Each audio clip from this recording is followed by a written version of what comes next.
Funny Chawla कांदा येंजरके good morning sir होय आई सोयदन तौजगे आई ngai खो चावबा सर करी ताकपीगतबा नंबु ऑफिस टाइम आयु की पुंग 10 ने हाबसि खंगबंत्रो करिगिनो सुक्थिन ऑफिस कारेसिबो सर सु पंगन गंदबदुदा आइसु खर थेंगदोखरे सर करी आई नंग गंदबदुदा थेंगदोखरे कायना हे नंगिसि मी स्त्री बाइदुरा नचदे सर अयिंगदगिदि ngannaba honnajarage अदुगने मतम चानो office carb ngamdradi thabak tokpa taba khangedana se che si type toro minute 10 dagi hena changan be yaroi yam thulo lore kadamni funny sir as ko ka loi ngawre masi ki chawba sengang na bada sir एबु कोबिब्रा noi na pa da ko mani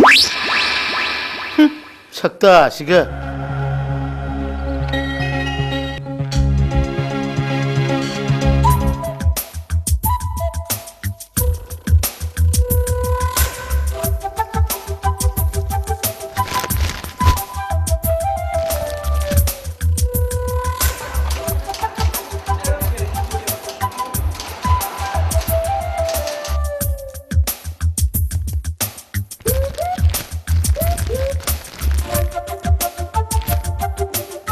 Sauba, ai khoi sar na ngon ngang bu phau dia ba. Ai ta chen na ngai ti. Ai gumba mamuli mi shuna ta ba. Lupa karor ki lo sing le ba ngon da ba. Ma gumba tolo lupa le sim manga tar ka jawa mana. Ngon ngang bu dia ba. Nang kana lo ha masak mun na khang bai na thi. Ai thamoi se presenta ba sab ma din he sauba. Ai pen de sauba, ai pen de. ngani ngang ki sanuda मागुम्बा crack लेबा मिना ngangbbu ma lawde odu sauba. Nang so maruti karam tang thawai ga. Yum phasbam tang lekai ga. Nang jung tang mukhai uba. काइदे पैसा न लैरे मुखाइ दोइबा Era sauba. Nangi adu yam bol lo sing du bo. Nate madu nang hayang sibda pugi hari ro. Ha, nate sibda pugi hari ro. Madu jo tholaga karam lere ni yum ma su lere ni. Madu ki matung da lupa la kuntra ne pu sodran lemuni. Oduga nang sendoi jarga mukhai ga phamna le ya du bo. अखोइ नुपिने यार ओएमी Se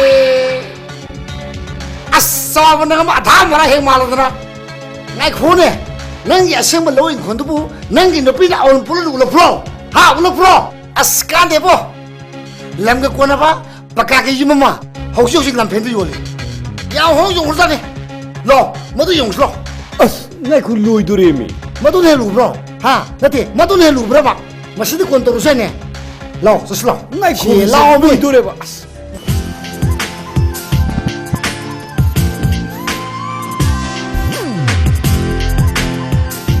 Yum shi handaki matang sida aina sabni ba ma gadhas de jondu yadi.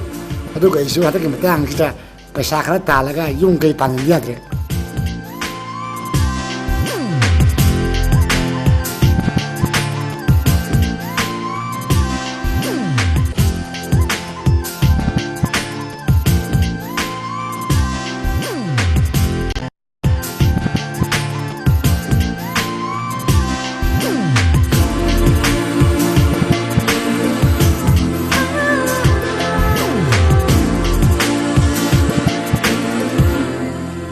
Camera ready हो देखो Ore oja.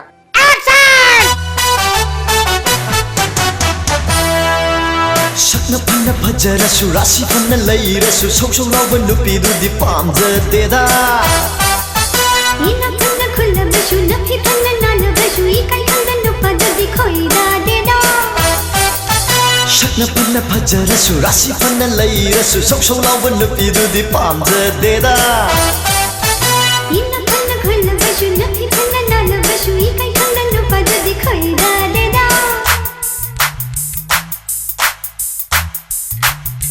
Wow ꯑꯁꯤꯒꯨꯝꯕ ꯅꯨꯄꯤ ꯑꯃꯇꯪ ꯑꯩꯒꯤ ꯑꯣꯏꯕ ꯄꯥꯝꯃꯗꯤ ꯑꯁꯤꯒꯨꯝꯕ ꯅꯨꯄꯤꯁꯦ ꯐꯪꯒꯦ ꯍꯥꯏꯇꯥꯔꯗꯤ ꯀꯥꯔ ꯐꯖꯕ ꯌꯨꯝ ꯅꯪꯒꯤ ꯂꯩꯕ ꯇꯥꯕ ꯍꯥ ꯈꯪꯉꯕ ꯑꯗꯨꯒꯅꯦ ꯑꯁꯤꯒꯨꯝꯕ ꯅꯨꯄꯤꯁꯦ ꯙꯃꯥ ꯑꯃ ꯅꯪꯒꯤ ꯅꯈꯣꯡꯗ ꯇꯨꯗꯣꯏꯅꯤ ꯅꯪꯒꯤ ꯂꯧꯁꯤꯡ ꯑꯗꯨ ꯆꯣꯟꯊꯣꯛꯀꯣ भाव न ताजहो वखल मुन्न खंजहो भाव न ताजहो वखल मुन्न खंजहो नुपा अमदा नुपी तरे तरे तुनरगा नचोबी अमले मी हाइन बनी फरक ताजहोनी है फरक ताजहोनी है हीरो मन बशखेन बा नगुन हाय रे लेते हीरो मन बशखेन बा नगुन हाय रे लेते नंगी ओय मामा हाय पड़े पड़े शिंदुना अपवी अम भागे थल्ली बदा खंगे कानर रोए हो खंगे कानर रोए फन फजरसु राशि फन लैरसु सौ सौ लावन नुपीदुदि पामजदेदा इना फन खुल बशु नखी फन नाल बशु इकाई खंड नुपा दुदि खोईदा देदा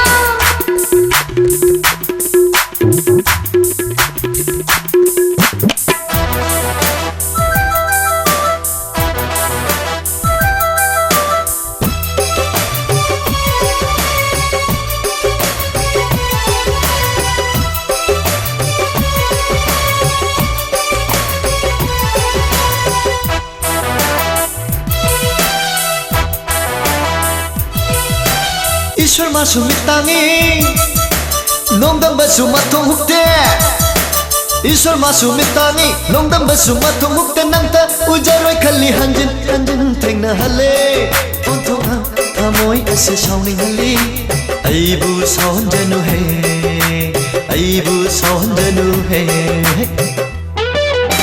नाना कनु ईश्वर नोंदा बदतायना नो नाना कनु ईश्वर नोंदा बदतायना नो नंदे इकाई बखंगे धीना धीना हर बशु हिन दुंगा माया नो पंखतकी नंशे अंग फनी है हो नंशे अंग फनी शक्न फन फजरसु राशि फन लैरसु सौ सौ लावन नुपीदुदि पामजदेदा इना फन खुल बशु नखी फन नाल बशु इकाई खंड नुपा दुदि खोईदा देदा शक्न फन फजरसु राशि फन लैरसु सौ सौ लावन नुपीदुदि पामजदेदा इना फन खुल बशु नखी फन नाल बशु इकाई खंड नुपा दुदि खोईदा देदा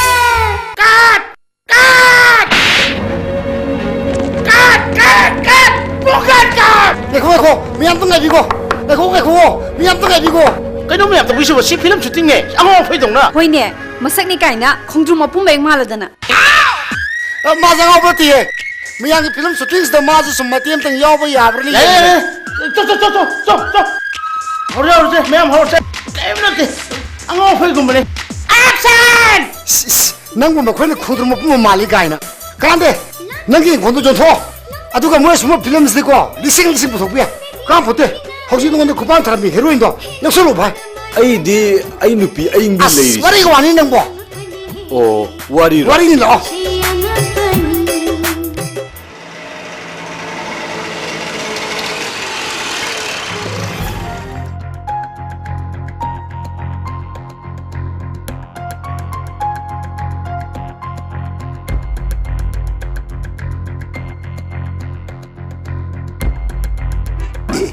पामदी पामसा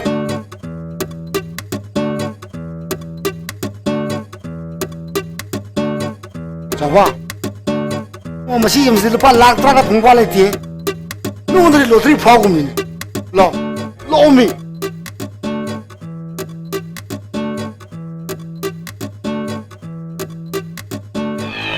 Hoi, kana no. Angau bra sangni bra. Chalu, makhoi de pininga kari mat leite.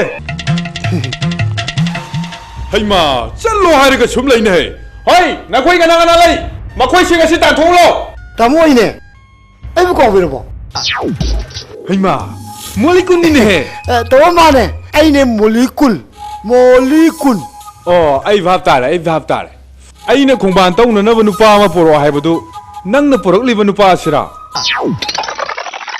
Tamu kadi kuman to bruta. Mi ay galaw ni mi sidi. Tamu ki yum jelay ni na ying lai mi ne. ꯃꯥꯅ ꯑꯩꯒꯤ ꯌꯨꯝ ꯁꯤꯜꯂꯩꯅꯤ ꯍꯥꯏꯕ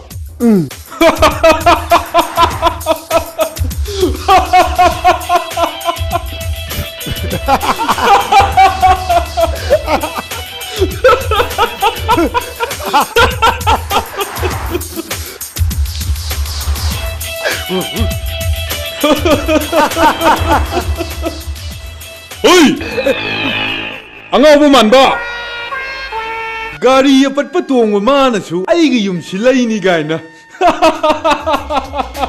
Tamu. Aku maru si yeng betul mandi wani. Aduh, karorani hongi lau sing lai jauh mini. Tamu jam sidi lupa lak tara mari mangai dah. Oh, I am sorry. ꯌꯦꯡꯕꯗꯕꯨ ꯃꯥꯟꯕꯨ ꯃꯥꯟꯗꯦꯅꯦ ꯄꯩꯁꯥ ꯑꯗꯨꯛ ꯌꯥꯝꯅ ꯄꯥꯏꯔꯝꯒꯅꯤ ꯒꯥꯏꯅ ꯗ꯭ꯔꯦꯁꯇꯣ ꯄꯩꯁꯥ ꯈꯔ ꯊꯥꯗꯧ ꯑꯉꯥꯎ ꯑꯐꯩ ꯃꯥꯟꯗꯅꯕ ꯑꯗꯨꯒ ꯃꯥꯏ ꯃꯤꯠ ꯇꯩꯅꯅꯕ ꯕꯖꯥꯔꯗ ꯀꯣꯁꯃꯦꯇꯤꯛꯁꯨ ꯌꯥꯝꯅ ꯊꯣꯛꯂꯕꯅꯤ ꯈꯔꯗ ꯅꯠꯇꯦ ꯃꯗꯨꯒꯤꯗꯃꯛꯇꯅꯦ ꯁꯦꯜ ꯌꯥꯝꯅ ꯆꯥꯎꯅ ꯀꯥꯏꯊꯣꯛꯇꯣꯏꯅꯤ ꯃꯊꯪ ꯊꯦꯡꯅꯕꯗ ꯌꯦꯡꯕꯤꯌꯨ ꯇꯥꯃꯣ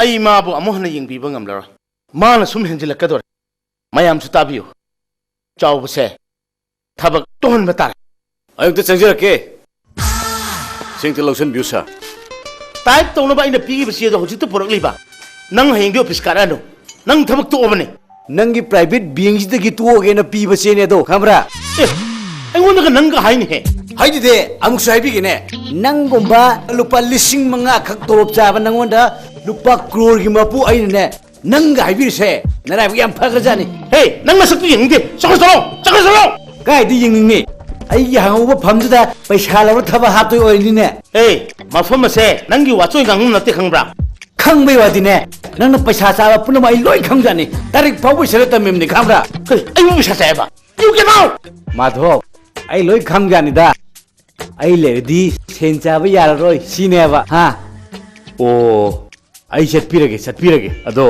ꯑꯩ ꯆꯠꯇ꯭ꯔꯤꯉꯩ ꯃꯃꯥꯡꯗ ꯋꯥ ꯑꯃꯗꯤ ꯍꯥꯏꯕꯤꯔꯝꯒꯦ ꯁꯦꯜ ꯆꯥꯕꯒꯤ ꯃꯍꯨꯠꯇ ꯅꯕꯨꯛ ꯆꯦꯜꯗꯣ ꯁꯦꯡꯅꯕꯅꯦ ꯀꯣꯕꯤꯒꯨꯝꯕ ꯌꯦꯟꯗꯦꯝꯒꯨꯝꯕ ꯆꯥꯎ ꯈꯪꯕ꯭ꯔꯥ ꯑꯩ ꯆꯠꯂꯦ ꯍꯦ ꯆꯥꯎꯕ ꯉꯥꯏꯈꯣꯅꯦ ꯅꯪꯕꯣ ꯉꯥꯏꯈꯣ ꯆꯥꯎꯕ ꯀꯩ ꯍꯥꯏꯒꯦ ꯂꯝꯗꯨ ꯌꯣꯟꯗ꯭ꯔꯤꯉꯩꯗ ꯑꯩꯈꯣꯏ ꯌꯨꯝꯂꯣꯝꯗ ꯑꯝꯇ ꯍꯪꯉꯧꯈꯤꯁꯤꯔꯣ ꯀꯩꯗꯧꯕꯩ ꯍꯪꯗꯣꯏꯅꯣ ꯑꯩꯕꯨ ꯑꯉꯥꯡ ꯃꯆꯥꯔꯣ ꯑꯉꯥꯡ ꯃꯆꯥꯅꯦ ꯍꯥꯏꯕꯩ ꯋꯥ ꯅꯠꯇꯦꯗ ꯃꯤ ꯈꯔ ꯇꯥꯟꯅꯍꯧꯕꯅ ꯐꯔꯣꯏꯗ꯭ꯔꯥ ꯍꯥꯏꯕꯅꯤ ꯇꯥꯟꯅꯔꯣꯏ ꯑꯩ ꯁꯤꯜꯂꯤꯁꯦ ꯁꯤꯅ ꯈ꯭ꯋꯥꯏ ꯐꯔꯕꯅꯤ ꯍꯣ ꯁꯤꯟꯕꯤꯔꯣ ꯑꯩꯈꯣꯏꯅ ꯍꯥꯏꯔꯗꯤ ꯀꯗꯥꯏꯗ ꯌꯥꯔꯅꯤꯒꯦ ꯑꯩꯈꯣꯏꯕꯨꯗꯤ ꯁꯨꯝ ꯇꯨꯃꯤꯟ ꯂꯩꯖꯔꯒꯦ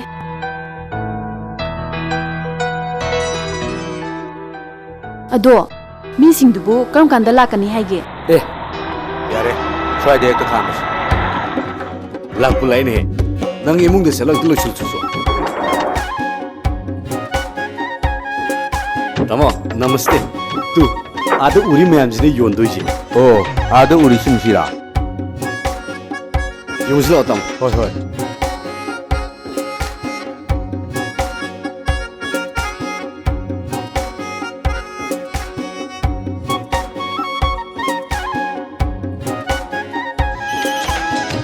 ꯍꯜꯂꯣ ꯍꯣꯏꯅꯦ ꯅꯨꯄꯤꯗꯨꯗ ꯄꯤꯁꯜꯂꯨꯅꯦ ꯀꯩꯅꯣ Coba. Lam jai tang yonge. Nang ngai wanda pesa khara khayu ko. ꯑꯁ ꯃꯨꯂꯤꯀꯨꯟ ꯑꯗꯨ ꯅꯪꯅ ꯐꯅꯕ ꯁꯤꯜꯂꯣꯕ ꯑꯩ ꯅꯪꯒꯤ ꯈꯥꯏꯒꯦ ꯂꯥꯛꯑꯣ ꯍꯣꯏꯅꯦ ꯍꯣꯏ ꯇꯧꯅꯤ ꯁꯣꯏꯗꯅ ꯇꯧꯅꯤꯅꯦ ꯑꯗꯨꯗꯤ ꯐꯔꯦ ꯑꯣꯀꯦ ꯊꯝꯃꯒꯦꯀꯣ ꯇꯥꯃꯣ ꯑꯗꯨꯝ ꯂꯣꯝꯗ ꯑꯣꯏꯅ ꯆꯪꯉꯁꯦ ꯐꯔꯦ Mem sang se.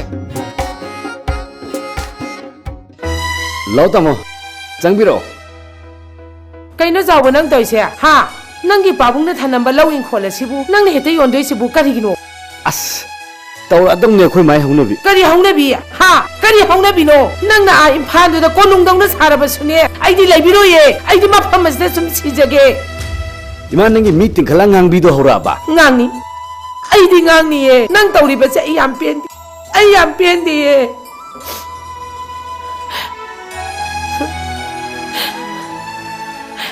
ꯅꯄꯥꯕꯨꯡꯃꯛꯅ ꯊꯝꯕꯤꯔꯝꯕ ꯂꯧ ꯏꯪꯈꯣꯜ ꯑꯁꯤꯕꯨ ꯃꯤꯉꯣꯟꯗ ꯌꯣꯟꯊꯣꯛꯈꯤꯒꯗꯕ ꯅꯠꯇ꯭ꯔꯗꯣ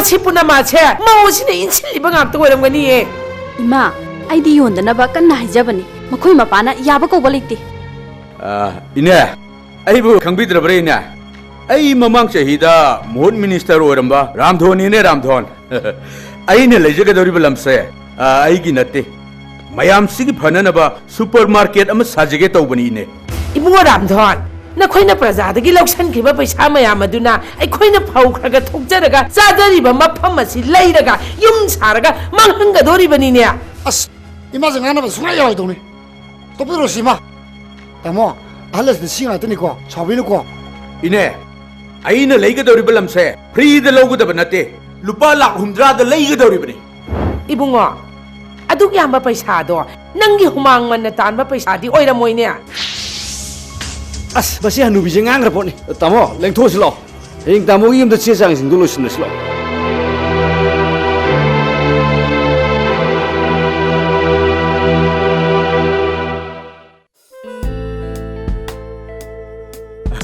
चौबा नंगना चेक ओइन पामदे हाइबनिना ngasigiде tangkhaisima puro aduga hayeng pung ama adwaida bengtagi kaithoga tangkhai ama muklo yaiko chauba hoi tamo फजना येंगगा मसिंग थीरगा हापु है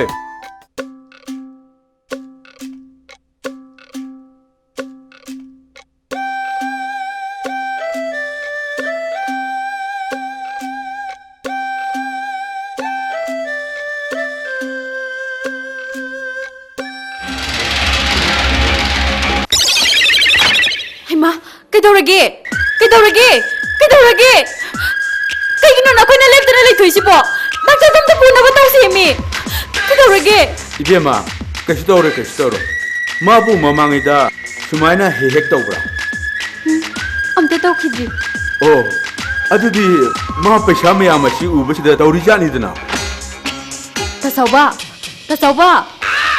अस कमदौनी तौरिसिदिया तसौबा है माई खोंगतु लौथोगा मोजादो हुक्ता मनम नमहलुने हई हाइनबनिना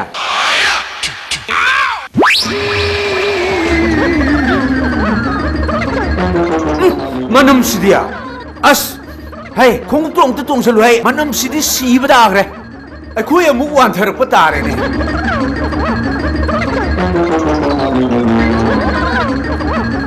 असु याम नमथीबसिदबो माना नुमाइना तुमनुना लेथोइसिने हेन ngakre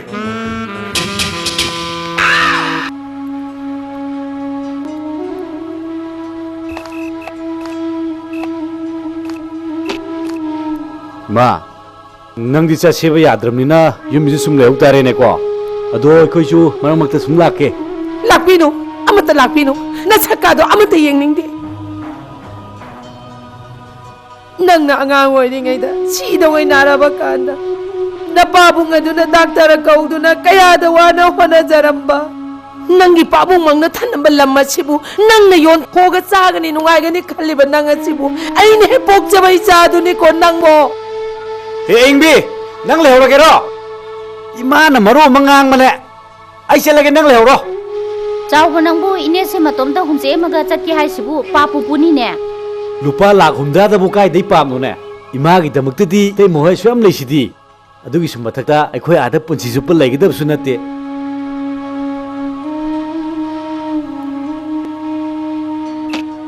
इमा ऐसे नंगी नचा नुपागी नुपीने नचाना चसे हाइबा मफमदा ऐसु चटपा ताबने ऐसु इमागी दमकता खंदबदी नते यारे नसकादो amata yengningde बोबो आइना स्कूल कादबा मतमदा आई लाकेको बोबो आइदि नुंसीको nungsi isude nungsi isu jakrabadi bobokti kanagale hogani ingbi taslo इमा चसलाओ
ꯒꯥꯔꯤ ꯌꯥꯗ꯭ꯔꯕꯣ?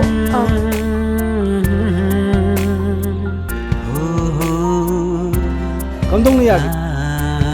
ꯁꯨꯝ ꯊꯧꯔꯝꯕꯗꯒꯤ ꯁ꯭ꯇꯥꯔꯠ ꯃꯨꯠꯈꯤꯕ ꯑꯗꯨꯗꯒꯤ ꯁ꯭ꯇꯥꯔꯠ ꯁꯨꯡꯍꯧ ꯌꯥꯈꯤꯗ꯭ꯔꯦ ꯑꯦ ꯑꯗꯨꯗꯤ ꯌꯥꯝ ꯂꯨꯕ ꯂꯩꯅꯥꯅꯤꯅꯦ ꯄꯥꯛ ꯌꯥꯗꯧ ꯃꯥꯟꯗꯦ ꯒꯥꯔꯤꯁꯦ ꯋꯥꯛꯁꯣꯞꯇ ꯁꯦꯝꯍꯜꯂꯝꯕꯁꯦ ꯀꯥꯏ ꯌꯧꯒꯗꯕꯅꯣ ꯑꯩ ꯊꯤꯟꯖꯔꯝꯒꯦ ꯆꯠꯀꯗꯧꯕꯕꯨꯗꯤ ꯐꯤꯂꯝ ꯃꯨꯍꯨꯔꯠ ꯑꯃ ꯆꯠꯀꯗꯕꯅꯤ ꯋꯥꯛꯁꯣꯞꯄꯨ ꯀꯗꯥꯏ ꯂꯩꯒꯦ? ꯋꯥꯛꯁꯣꯞꯄꯨꯗꯤ ꯑꯁꯤ ꯈꯔ ꯆꯠꯅ ꯂꯩ ꯒꯥꯔꯤꯁꯦ ꯑꯩ ꯋꯥꯛꯁꯣꯞꯐꯥꯎ ꯊꯤꯟꯖꯔꯝꯃꯒꯦ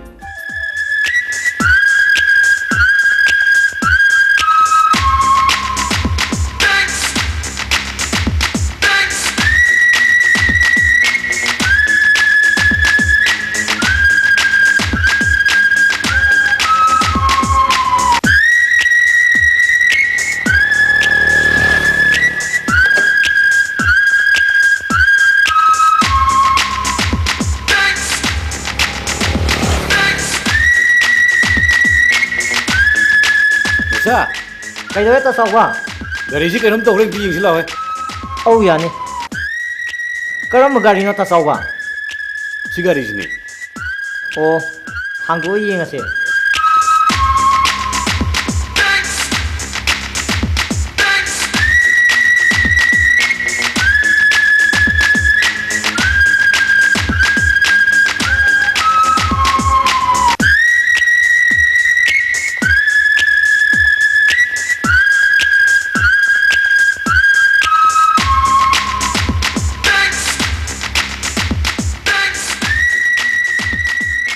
ꯇꯥꯆꯧꯕ ꯒꯥꯔꯤꯁꯦ ꯁꯦꯝꯕꯗ ꯃꯇꯝ ꯀꯨꯏꯅ ꯆꯪꯉꯅꯤ ꯍꯌꯦꯡ ꯑꯣꯏꯅ ꯂꯧꯔꯣ ꯐꯔꯦ ꯑꯗꯨꯅ ꯀꯩꯅꯣ ꯇꯧꯔꯣ ꯑꯇꯩ ꯑꯇꯩ ꯅꯨꯡꯉꯥꯏꯇꯕꯁꯤꯡꯗꯣ ꯂꯣꯏ ꯌꯦꯡꯉꯒ ꯑꯗꯨꯝ ꯐꯖꯅ ꯁꯦꯝꯕꯤꯔꯝꯃꯣꯀꯣ ꯇꯥꯃꯣ ꯌꯥꯅꯤ ꯑꯩ ꯄꯤꯖꯒꯦ ꯌꯥꯅꯤ ꯉꯁꯤꯗꯩ ꯄꯤꯖꯔꯒꯦ ꯁꯤ ꯍꯥꯟꯅ ꯄꯥꯏꯁꯟꯕꯤꯌꯨ ꯌꯥꯅꯤ ꯆꯠꯁꯦ ꯇꯥꯃꯣꯅ ꯑꯩꯒꯤꯗꯃꯛꯇ ꯋꯥ ꯋꯥꯕꯤꯔꯦ ꯁꯤꯕꯨ ꯋꯥꯕ ꯍꯥꯏꯒꯗ꯭ꯔꯅꯦ ꯁꯤꯗꯤ ꯃꯇꯦꯡ ꯄꯥꯡꯅꯕꯅꯤꯗ ꯑꯗꯣ ꯇꯥꯃꯣ ꯀꯧꯕꯤꯅꯣ ꯑꯩꯒꯤ ꯃꯤꯡ ꯆꯥꯎꯕ ꯁꯝꯅ ꯇꯥꯆꯥꯎꯕ ꯅꯠꯇ꯭ꯔꯒꯅ ꯃꯤꯡ ꯍꯦꯛꯇ ꯀꯧꯕꯤꯌꯣ ꯑꯣ ꯑꯩꯒꯤ ꯃꯤꯡ ꯐꯖꯕꯤ ꯀꯧꯖꯩ ꯑꯩ ꯍꯥꯟꯅ ꯈꯪꯖꯩ ꯑꯩꯕꯨ ꯍꯥꯟꯅ ꯈꯪꯉꯦꯕ ꯂꯝꯗꯝ ꯑꯁꯤꯒꯤ ꯑꯐꯥꯎꯕ ꯍꯤꯔꯣꯏꯟ ꯑꯃꯕꯨ ꯀꯃꯥꯏꯅ ꯈꯪꯉꯣꯏꯗꯣꯏꯅꯣ ꯑꯗꯨꯒꯤꯁꯨ ꯃꯊꯛꯇ ꯑꯗꯣꯝꯅ ꯀꯨꯝꯕ ꯐꯤꯂꯝ ꯈꯨꯗꯤꯡꯃꯛ ꯑꯩ ꯂꯣꯏ ꯌꯦꯡꯉꯤ ꯑꯃꯠꯇ ꯆꯤꯊꯖꯗꯦ ꯌꯥꯝ ꯐꯖꯩ ꯇꯥꯆꯥꯎꯕꯅ ꯑꯩꯕꯨ ꯄꯨꯡꯊꯥ ꯊꯥꯒꯠꯄꯤꯔꯦ ꯑꯁꯦꯡꯕꯅꯤ ꯐꯥꯒꯤ ꯅꯠꯇꯦ ꯌꯥꯝ ꯐꯖꯩ ꯑꯩꯁꯨ ꯑꯥꯔꯠꯁꯦ ꯌꯥꯝ ꯄꯥꯝꯖꯩ ꯑꯥꯔꯠꯄꯨ ꯌꯥꯝꯅ ꯋꯥꯡꯅ ꯊꯥꯡꯒꯠꯆꯩ ꯑꯗꯨꯅ ꯑꯩꯁꯨ ꯐꯤꯂꯝ ꯑꯃ ꯄꯨꯊꯣꯛꯀꯦꯅ ꯈꯟꯖꯔꯤꯅꯤ ꯀꯔꯤꯒꯨꯝꯕ ꯑꯗꯣꯝꯅ ꯑꯩꯒꯤ ꯐꯤꯂꯝꯁꯤꯗ ꯍꯤꯔꯣꯏꯟ ꯀꯨꯝꯕꯤꯔꯗꯤ ꯑꯩꯗꯤ ꯌꯥꯝ ꯅꯨꯡꯉꯥꯏꯖꯅꯤ ꯌꯥꯏꯌꯦ ꯑꯩ ꯁꯣꯏꯗꯅ ꯀꯨꯝꯖꯒꯦ ꯇꯥꯆꯥꯎꯕꯁꯤ ꯀꯗꯥꯏꯗꯅꯣꯃ ꯎꯈ꯭ꯔ ꯃꯥꯜꯂꯦ ꯎꯔꯝꯃꯅꯤ ꯑꯩꯒꯤ ꯌꯨꯝꯗꯣ ꯌꯥꯝ ꯐꯖꯩꯅ ꯐꯤꯂꯝ ꯅꯝꯕ ꯃꯤ ꯌꯥꯝ ꯂꯥꯛꯑꯦ ꯑꯗꯨꯗ ꯎꯕ ꯑꯣꯏꯔꯝꯒꯅꯤ ꯑꯣ ꯑꯗꯨ ꯇꯥꯆꯥꯎꯕꯕꯨ ꯌꯨꯝ ꯄꯥꯟꯕꯤꯔꯕꯣ ꯄꯥꯟꯗ꯭ꯔꯤꯌꯦ ꯂꯨꯍꯣꯡꯕꯗꯤ ꯂꯨꯍꯣꯡꯖꯔꯦ ꯀꯩꯅꯣ ꯍꯥꯏꯕꯤꯔꯤꯗꯨꯕो ꯂꯨꯍꯣꯡꯗꯤ ꯂꯨꯍꯣꯡꯉꯕ ꯑꯗꯨꯒ ꯌꯨꯝꯗꯤ ꯄꯥꯟꯗ꯭ꯔꯤꯕ ꯑꯁꯦꯡꯕꯅꯤ ꯑꯩꯒꯤ ꯂꯨꯍꯣꯡꯕ ꯅꯨꯃꯤꯠ ꯅꯤꯅꯤ ꯁꯨꯕꯗ ꯃꯥꯒꯤ ꯍꯥꯟꯅ ꯅꯨꯡꯁꯤꯅꯖꯔꯝꯕ ꯅꯨꯄꯥꯗꯨꯗ ꯑꯗꯨꯝ ꯆꯦꯟꯈ꯭ꯔꯦ ꯑꯣ ꯑꯁꯦꯡꯕꯒꯤ ꯌꯥꯝ ꯅꯨꯡꯉꯥꯏꯇꯤꯌꯦ ꯑꯁꯦꯡꯕꯒꯤꯅꯤ ꯑꯩꯅ ꯀꯌꯥꯗ ꯏꯀꯥꯏꯈꯤꯕ ꯅꯨꯃꯤꯠꯇꯨꯗ ꯑꯩ ꯁꯤꯔꯁꯤꯔꯥꯕꯨ ꯈꯟꯈꯤ ꯑꯉꯛꯄꯅꯤ ꯅꯨꯄꯤꯒꯤ ꯄꯨꯛꯆꯦꯜ ꯃꯁꯤ ꯋꯥꯁꯤ ꯇꯣꯛꯑꯁꯤꯗ ꯇꯥꯆꯧꯕ ꯅꯨꯄꯤ ꯈꯨꯗꯤꯡꯃꯛꯄꯨ ꯑꯗꯨꯝꯅ ꯈꯟꯕꯤꯒꯅꯨ ꯑꯩꯈꯣꯏꯗꯤ ꯑꯗꯨꯝꯅ ꯈꯛ ꯇꯧꯔꯣꯏꯌꯦ ꯑꯩꯁꯨ ꯇꯥꯆꯧꯕꯒꯤ ꯋꯥꯔꯤꯁꯦ ꯇꯥꯔꯨꯔꯒ ꯌꯥꯝ ꯅꯨꯡꯉꯥꯏꯇꯦ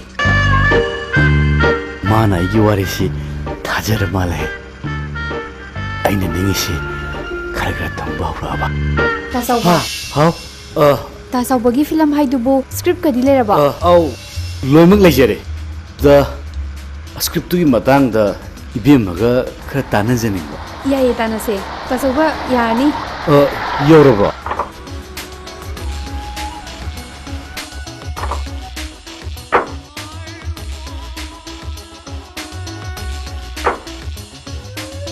ꯑꯩ ꯁꯤꯗ ꯁꯨꯝ ꯂꯩꯖꯍꯧꯔꯒꯦ ꯍꯌꯦꯡ ꯍꯦꯛꯇ ꯂꯥꯛꯄꯤꯌꯨ ꯍꯣꯏ ꯁꯦ ꯑꯩꯒꯤ ꯀꯥꯔꯠꯅꯦ ꯂꯩꯍꯧꯔꯒꯦ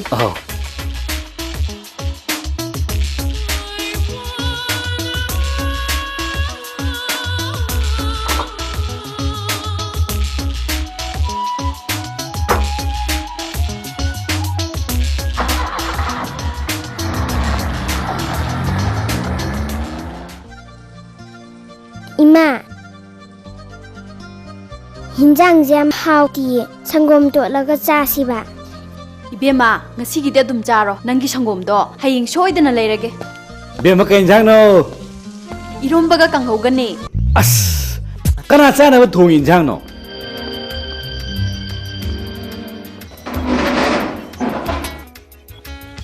Baba akhoi ki ka thamamda san aman loisiba. Hey budu gari thamba mai ne. Masi na kara khunbagi masa man gidre saita. Hey sandu dia ba lok thrau da.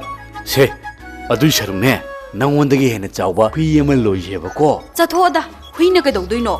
Angang na haigumadana san noina loiradi nunti gi sangom khagak thasu yaredana. Noi dia ba. Se sangom dine dairi dagi nukti lowe.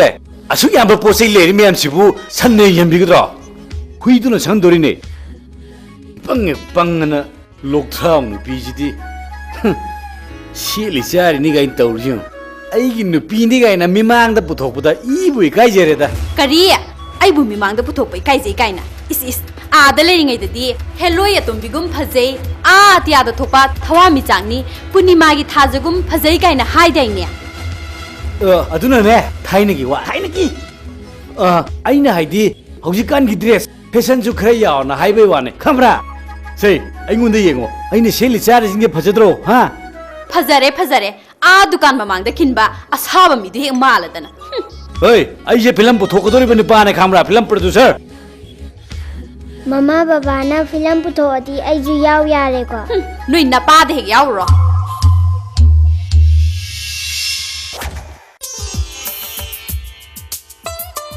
Wa cha pai se. Yani. Khoi che ne. Namaste. Namaste. Nangi sida lady. Iche. Ano film gila ine. Producer ne. Oh, ibungogi film dudi karamba matamdagi namba hoge khaliba. Ise numia phaba ma yenglaga daujage khanjariba. Khangde. Khoi dine miron sure jade do. Chani pise nana khara kupna senebiu ko. Ise phajabgi dangde kemta wabirno. Khoi samna leiri sidi. Ado hero di kana kumtara. Jemi natraga samanda kuman gi tawne. Aduda moi yam chinma lene. Tha mada film manga thur kolausan male. As khoina tanaba ngamjana teda. Makoina chenda chilagane. Akhoi bungosu yai karino. Sak haire makoina kaisu hembanate. Nongdum ko he kum thau karino. Aishu khanjaramne. Aduda paisa puthoga hero heroine kumjaningba yamama thorakpasida mina thina ngangna khidrana ai sum kari ki ngana doriba magul leina puthoga loiredana aishu hero ga do kumningi poni daise aduda aikhoi phajabiga amtang pawaga phangjeradi thiresu yare na khanjarini Haigumdana ta sawoina kumodana. Hujikan hero sing ne rosu. Huji schedule piroi. Ta sawoina kumo. Hoi. Ai hekta kummaga loire. Ado phajabi hayengse film gi sena bane bazar da phiron khal lairo chiko sandak ti dress ka che arabi to khai dam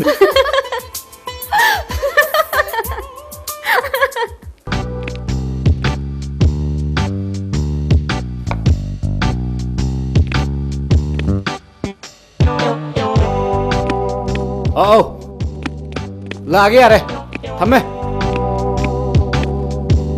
Hi hello kuna una bigdaba aine ha ai di mi to poer boi ningure he chai shu duga miss manipur thok toy ro ai film da ne supporting gi role ma hangi nang sawa yani as dress to the paktre he khungo awang batong basida chatpa hitadana chai shuje paini nangnadi mi mamangda puthokpai kaiji haibaduda masi selini to sine kai jagre chupa he paktre nang dine phanek set ne na pa phanek selaga dum lero aini yumda sum kunduna leiro nangna pangchata satke sini ne he nang na khambote mi film gi mi no chatoi ne khamra ai khát thèm cái này sao cả hấp rồi nu Ngay cô Cái nôm ta heo kìa ngày bây giờ đây sao lên Cái gì nụ nó xí bỏ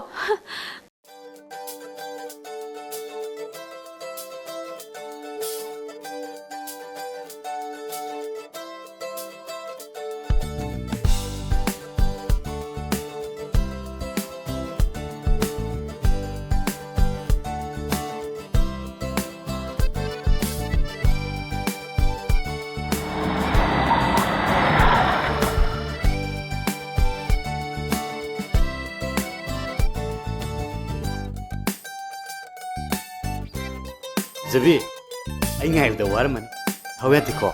Sao ghê Ado, da bai thi ga. Sak thung bina belai taba. Nang ngay ram mani na sak kam ta sak trab. Lo, tin da kainom tan chaus lo. Ai sak am la me ba, da kainom chare tna. Du phi do ri lei ro se.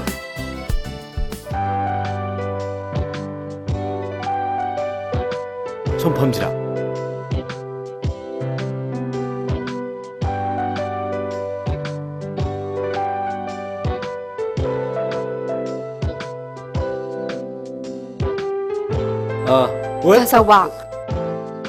Ta sao bagi Mrs. na ta sao bagumba icham cham misang amabu hadu oga saki basa ai ta sina nungai te As, adu wa tu sida hek pan maga khoide uta sawni.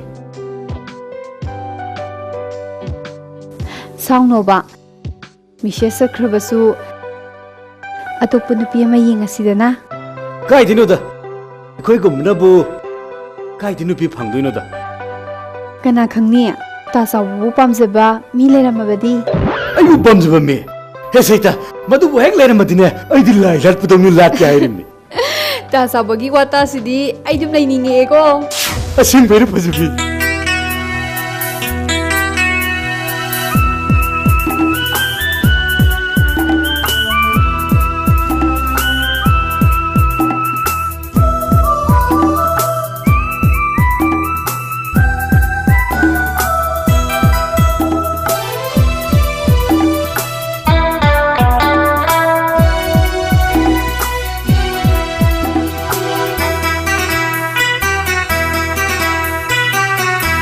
Nanggi manglanda lake ai bungai ramu janabi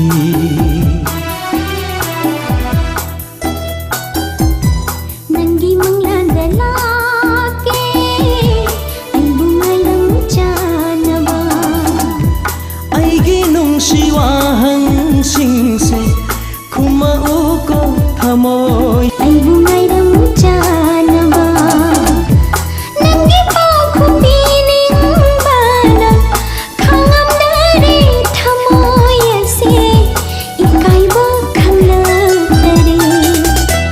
Nanggi manglanda lake ai bungai ramu janabi ai bungai ramu janabi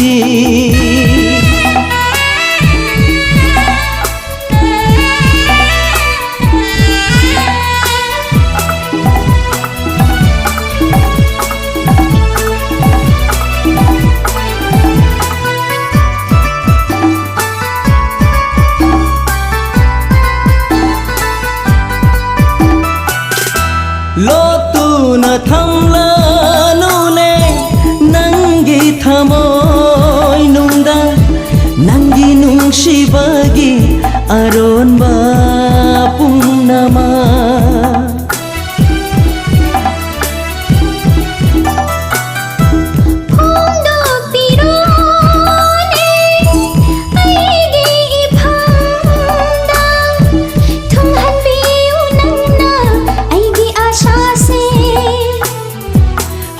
Ganu ifamda nang aigi kaina bagiwa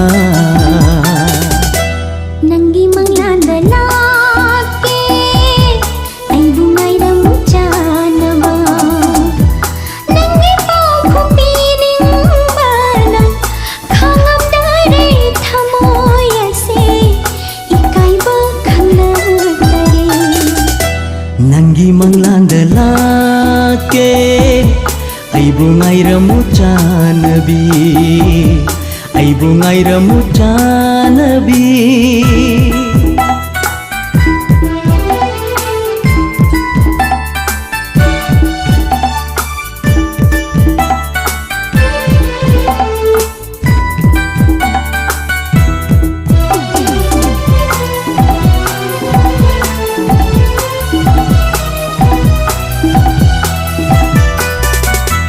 ꯐꯣꯡꯗꯣꯛꯄ ꯉꯝꯍꯧꯗ꯭ꯔꯕ ꯅꯨꯡꯁꯤ ꯋꯥꯍꯩꯁꯤꯡꯗꯣ ꯃꯪꯂꯥꯟꯗ ꯂꯥꯛꯇꯨꯅ ꯍꯥꯏꯕꯤꯌꯨ ꯑꯩꯉꯣꯟꯗ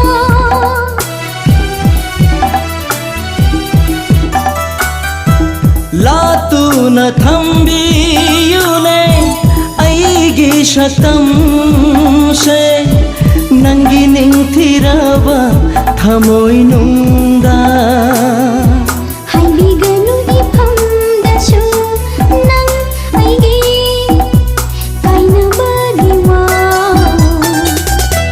ꯅꯪꯒꯤ ꯃꯪꯂꯥꯟꯗ ꯂꯥꯛꯀꯦ ꯑꯩꯕꯨ ꯉꯥꯏꯔꯝꯃꯨ ꯆꯥꯅꯕꯤ ꯑꯩꯒꯤ ꯅꯨꯡꯁꯤ ꯋꯥꯍꯪꯁꯤꯡꯁꯦ ꯈꯨꯝꯃꯛꯎꯀꯣ ꯊꯃꯣꯏ ꯁꯦꯡꯅ 이까이버 야우다나 ꯅꯪꯒꯤ ꯃꯪꯂꯥꯟꯗ ꯂꯥꯛꯀꯦ ꯑꯩꯕꯨ ꯉꯥꯏꯔꯝꯃꯨ ꯆꯥꯅꯕ ꯅꯪꯒꯤ ꯄꯥꯎꯈꯨꯝ ꯄꯤꯅꯤꯡꯕꯅ ꯈꯪꯉꯝꯗꯔꯦ ꯊꯃꯣꯏ ꯑꯁꯦ 이까이버 ꯈꯪꯂꯛꯇꯔꯦ ꯅꯪꯒꯤ ꯃꯪꯂꯥꯟꯗ ꯂꯥꯛꯀꯦ ꯑꯩꯕꯨ ꯉꯥꯏꯔꯝꯃꯨ ꯆꯥꯅꯕꯤ ꯅꯪꯒꯤ ꯃꯪꯂꯥꯟꯗ ꯂꯥꯛꯀꯦ ꯑꯩꯕꯨ ꯉꯥꯏꯔꯝꯃꯨ ꯆꯥꯅꯕ ꯅꯪꯒꯤ ꯃꯪꯂꯥꯟꯗ ꯂꯥꯛꯀꯦ ꯑꯩꯕꯨ ꯉꯥꯏꯔꯝꯃꯨ ꯆꯥꯅꯕꯤ